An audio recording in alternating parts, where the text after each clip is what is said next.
ಗೋಣಿಕೊಪ್ಪ 60 ಮುಖ್ಯ ರಸ್ತೆಯಲ್ಲಿ ಭೀಕರ ಅಪಘಾತ.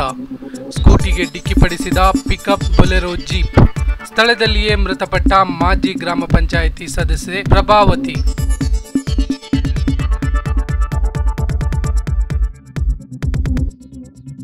ಹಿಂಬದಿಯ ಸೀಟ್ನಲ್ಲಿದ್ದ ಯುವತಿ ಶ್ರೀಷ್ಣಾ ಚಿಕಿತ್ಸೆ ಫಲಕಾರಿಯಾಗದೆ ಸಾವು. ಮೈಸೂರಿನ ಆಸ್ಪತ್ರೆಯಲ್ಲಿ ಚಿಕಿತ್ಸೆಗೆ ದಾಖಲಾಗಿದ್ದ ಯುವತಿ ಶ್ರೀಷ್ಣಾ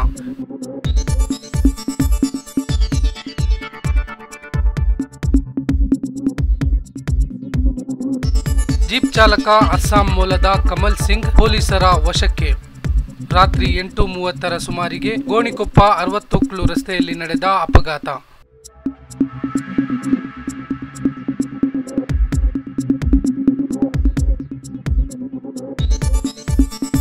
ಗೋಣಿಕೊಪ್ಪ ಗ್ರಾಮ ಪಂಚಾಯಿತಿ 6ನೇ ವಿಭಾಗದಿಂದ ಸದಸ್ಯರಾಗಿದ್ದ ಪ್ರಭಾವತಿ, ಅಪಾರ ಸ್ನೇಹಿತ ಬಳಗವನ್ನು ಹೊಂದಿದ್ದ ಮಾಜಿ ಗ್ರಾಮ ಪಂಚಾಯಿತಿ ಸದಸ್ಯೆ ಪ್ರಭಾವತಿ, ನಗರದ ಎಂಎಂ ಲೇಔಟ್ನ ಮನೆಯಲ್ಲಿ ವಾಸವಿದ್ದ ಪ್ರಭಾವತಿ.